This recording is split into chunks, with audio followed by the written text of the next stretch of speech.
Come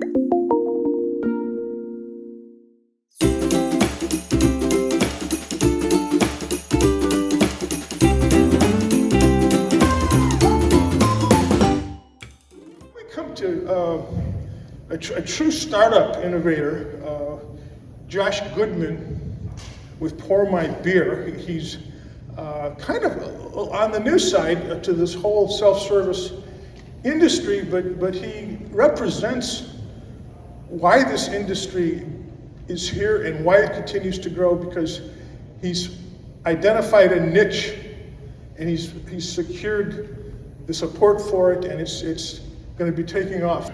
First, I'm honored and grateful to be here, to be surrounded by people that all believe that we can do things on our own and empower people to do things on their own. It's just a great group of people. Kudos to getting everyone connected. PourMyBeer. So we're beverage agnostic. So we're not just beer. It's beer, wine, cocktails, non-alcoholic. But the company started from the idea that I was at a bar with a bunch of friends and we all wanted to get a drink and we couldn't get a drink. So it was about a 20-minute process, and I started counting the steps that it took to get a drink, and it was 7. And I figured, why can't this be one step? So I equate, when you go into our locations, we have 320 across the United States now using self-serve technology with our technology. And I call it the self-serve hamburger. So, the hamburger being the bun, being the check-in, the bottom bun being the checkout, and we were the meat. So we allowed all the transactions in between to happen seamlessly without having to re-engage with staff and look at the menu and order something else. You have 50, 60 taps that you can choose from, and you can sample an ounce here, an ounce there. We started layering in demographics, so age, sex, zip code, and we can say that a 28-year-old female is more than likely going to go back and have a second serving of this, or they 80% of the time they're going to like what's on tap 22 if they liked what's on tap 15. And so just really exciting to see. Back in 2015 it was just me, and now we have 32 team members across the entire country. More, I guess, exciting is our operators doing $500,000 a month through our system in a single location. So it's proven that people do like to serve themselves. When you're given the option to go through the easy pass lane or wait in the 50-car line, is everyone doing it manually? That's where I feel like we sit. The word integration, I have a love-hate relationship with it. I don't know if anyone else has that experience, but when I first started the business, it was just get it to work. Just get it to work on that meat side. Well, the meat was great, but the buns sucked. So getting in and opening a tab and getting out, which is really bad experiences, and I took that weight on my shoulders. So connecting with the point of sale systems and using APIs to ask if this is an open tab and then post transactions. So I guess getting to the answer is further integrations and simplicity of those integrations, and focusing on helping the B to B, the last B and the last C to both win. So if we can get the let's say one of the integrations might be, if they liked a certain product, that we then say, oh, well, if you'd like to have this delivered to your door, well, now our customer could potentially make more revenue from that customer, and that customer is grateful because they just got a 6-pack of the beer they really liked delivered to their house or whatever. So again, it's just connecting those dots to help our customers win and help their customers have a better experience. And unfortunately, that's going to require more integrations and more money. But at the end, it's if you can help the B and the C win, then you end up winning as well.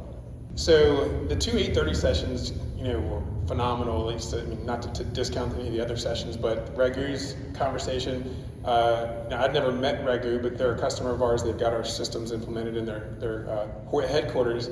But seeing him putting it up on a screen at a macro level and showing how the other industries have evolved in efficiencies, but the restaurant industry is flatlined for the last 20 years.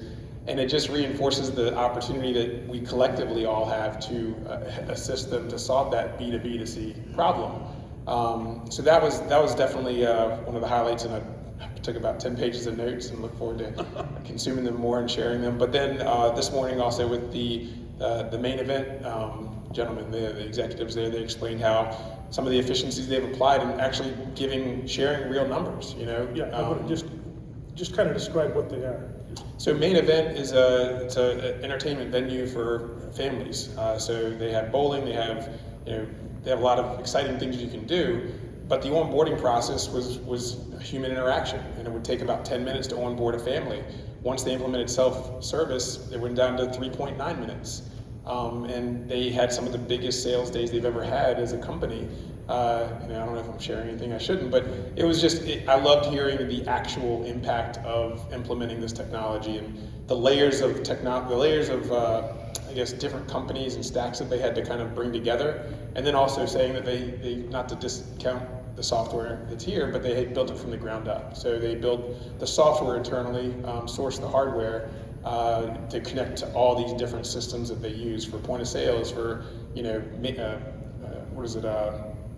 guest management, for reserving lanes, and just all with the idea of reducing friction. And the other thing that I thought was interesting is they said never has staffing been a KPI. So their goal is not to reduce staff, it's to repurpose staff, which speaks to my language. I mean, we can supplement some of the staff, but we don't want the guest experience to suffer.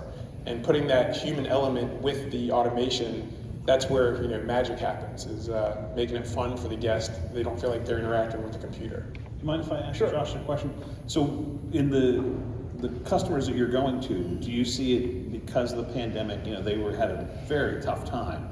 Do you see them going forward changing their models and becoming more of destination locations with different types of products like yours within them? Do you think the average scale of those places will shrink down a little bit? And where do you think that's kind of going, and where do you fit into it, and are there other products kind of moving into that same space? Yeah, so one of the investment companies that took a position in us early on is called Branded Strategic. So their whole concept is bring this marketplace of companies that are in this space to I guess, make it easier for businesses to profit and run a business.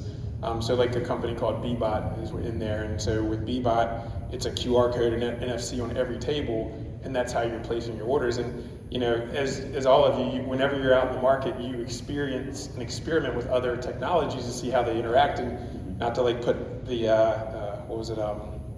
Universal Studios on blast, but I was there trying to use their version of a QR code, system, and it was awful. I was like, I can't, trying to put in a credit card number, and it was just very, very frictiony. Yeah. And then, with Bbot, it was like, boom, I placed the order, it went to the kitchen, it showed up within 2 minutes. And that's the goal, So I think once you experience the way self-service should be, you're hypersensitive to how it shouldn't be, But as far as our customers, it really ranges. I mean, I say that we're the nest of beverages. So we don't sell the HVAC system. We sell the technology that allows your existing HVAC system to be more intelligent. So our screens are connected to the taps, and it's no different than a gas pump. But most of the locations that we do that are usually new construction, we're doing some complete renovation type situations with Dave & Buster's. Some of the hotel groups are starting to roll us out because it works with the hotel room cards. But it's all about its guest experience and it's less friction, and also staffing. I mean, everywhere you go now, you see a sign that says hiring bonuses. Right. So we fit in that gap where instead of looking for 10 more new employees, invest in this, and now you don't need those maybe 10 more and get 2 more. So that's and again the different concepts like the food halls. That's been taken off for us. Dog parks, that's kind of a new one where it's like a dog park bar, and it's all subscription based too. So again, it's connecting what people are familiar with, paying a subscription and having that familiarity, but they also want that experience. That's good.